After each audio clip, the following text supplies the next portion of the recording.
Have you ever achieved something you thought would finally make you feel whole, only to find yourself, days or weeks later, sinking back into the same familiar emptiness? It's a strange feeling, standing exactly where you thought you wanted to be, and realizing that nothing inside you has really changed. You're surrounded by proof that you should feel proud. You're congratulated, admired, maybe even envied.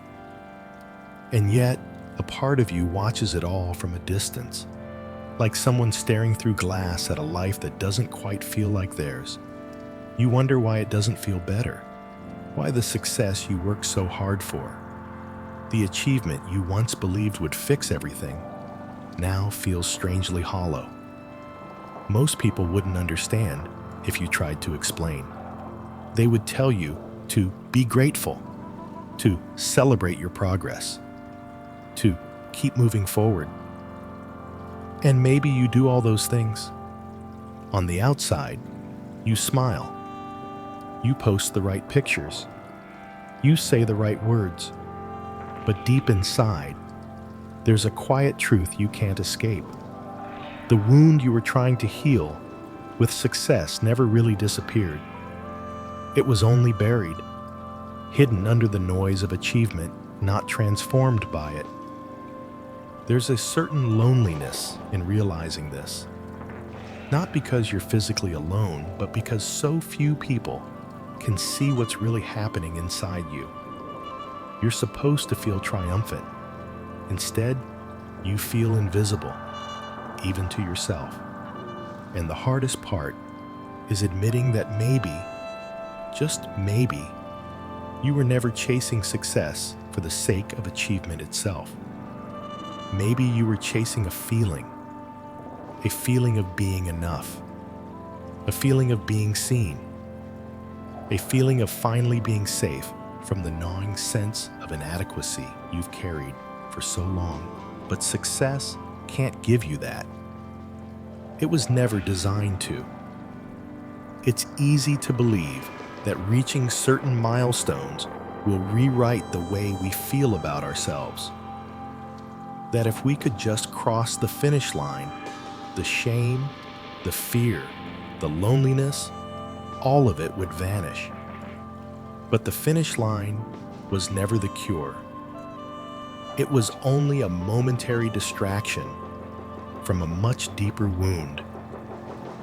And now, standing in the quiet after the applause has faded, you're left facing what was there all along.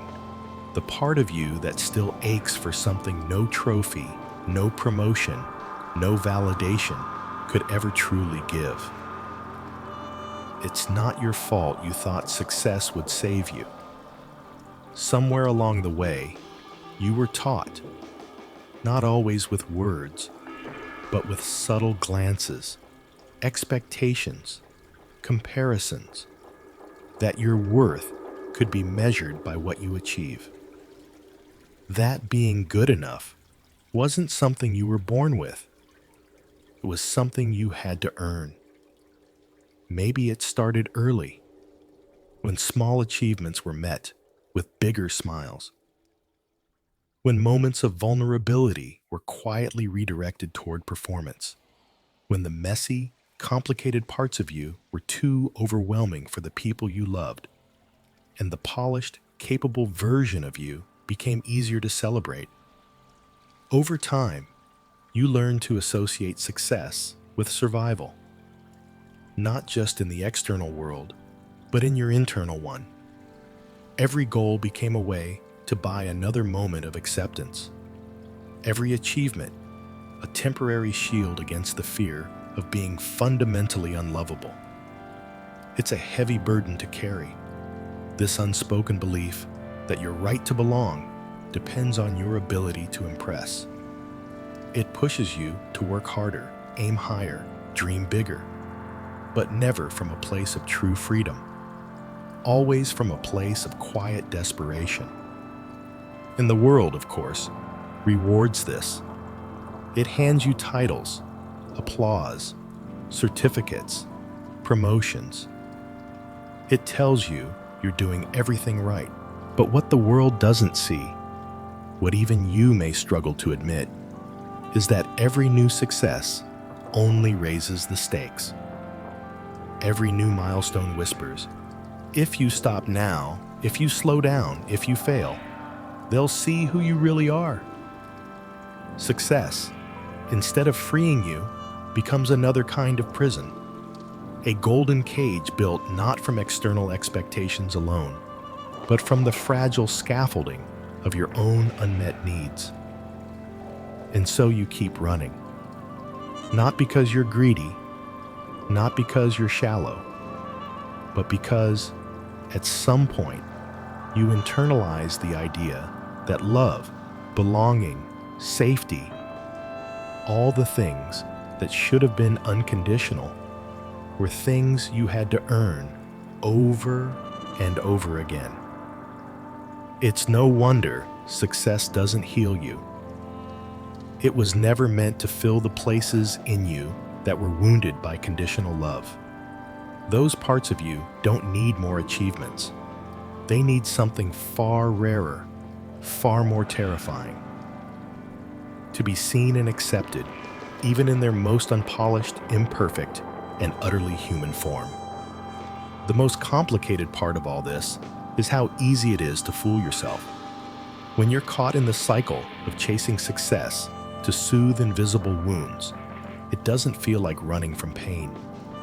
It feels like ambition. It feels like discipline. It feels like strength.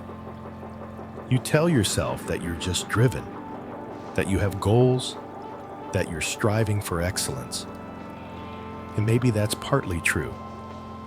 But underneath the motivation, there's often a quieter truth. You're trying to outrun the parts of you that you don't know how to sit with.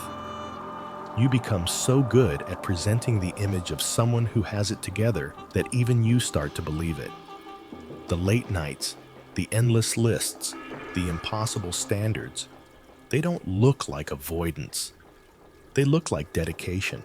And in a world that worships productivity, no one questions it. No one asks what it costs you to keep achieving. No one wonders about the exhaustion hiding behind the successes. Not even you. Because questioning it would mean facing a terrifying possibility that no amount of doing will ever fix what was broken by not being loved for simply being. And so the cycle continues. You set new goals. You move the finish line. You dream bigger, work harder, climb higher. All in the hope that eventually, someday, you'll cross an invisible threshold where the emptiness disappears, where you finally feel the peace, the worthiness, the unconditional belonging you've been chasing all along. But it doesn't come. It never does. Because the real healing was never waiting at the top of any mountain. It was always buried deep within the parts of you you've been trying to outrun. And admitting that, truly seeing it, requires a kind of courage that no external success can substitute for. The courage to stop running. The courage to sit still with the parts of yourself that feel most unworthy. The courage to let go of the idea that you have to earn your right to exist. At first, the idea of stopping feels impossible, like a kind of death. If you're not striving, not achieving, not proving your worth, then who are you? What's left? It's a terrifying question, because it strips away everything you've used to protect yourself from feeling the rawness of being human. It forces you to confront the parts of yourself that have never felt lovable without a mask. And yet, it's only in that terrifying stillness that something different begins to happen. Not right away, not neatly, but slowly, quietly. like a seed breaking open underground. You begin to notice how much of your life has been shaped by fear. Fear of being ordinary, fear of being overlooked, fear of being abandoned. And you start to see that none of the things you were running from were ever truly healed by achievement. They were only silenced, temporarily, by the noise of external validation. In the stillness, you feel the ache you tried to outrun, but you also begin to feel something else. A kind of tenderness toward yourself. A fragile, unfamiliar sense of compassion for the younger version of you who thought they had to perform to be loved. And from that compassion, a new kind of strength begins to emerge. Not the brittle strength of perfectionism, but the quiet resilience of self-acceptance. You realize that healing doesn't come from doing more. It comes from learning how to stay with yourself, even when the old voices whisper that you're not enough. It comes from building a home inside your own skin, a place where you no longer have to earn your right to exist. This isn't a quick process. It's not something you check off a list or achieve through willpower. It's slow. It's clumsy. Some days you'll still reach for old habits, the striving, the self-criticism, the need to prove yourself. But over time, the space between striving and self-compassion grows wider. You catch yourself sooner. You soften a little faster. You learn again and again that your worth was never a prize to be won. It was something you carried within you all along, covered up, forgotten, but never truly lost. Maybe part of growing up, not in the surface way the world measures it, but in the deeper, invisible way, is realizing that some of the things you were chasing were never meant to heal you. Maybe it's accepting that no award, no recognition, no external validation will ever be enough to fill the spaces inside you that were shaped by early wounds. Not because you're broken, not because you're a failure, but because healing doesn't happen through achievement. Healing happens through presence, through self-recognition, through the slow, difficult work of learning to stay with yourself when the emptiness feels unbearable. Success isn't wrong. Dreams aren't wrong. Wanting to grow, to create, to reach for more, these are beautiful human impulses. But when they are tied to your worth, when they become substitutes for love, they turn into chains instead of wings. The real freedom doesn't come when you finally achieve enough to silence your self-doubt.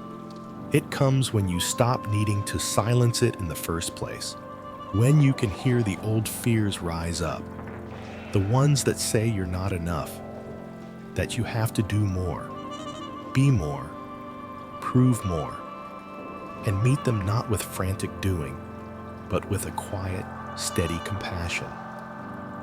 A kind of inner voice that says, you don't have to earn your place here. You already belong. It's not a finish line you cross. It's a relationship you build with yourself, moment by moment. And some days, you'll forget. Some days, the old ache will creep back in, and you'll find yourself chasing again, striving again, searching for something outside yourself to make you feel whole. That's okay. Healing isn't linear. It's a slow remembering, and then forgetting, and then remembering again. What matters is that you come back, not to your achievements, not to your public image, but to yourself, to the quiet, ordinary, magnificent truth that you were never meant to perform your way into love. You were only meant to be, and that has always been enough.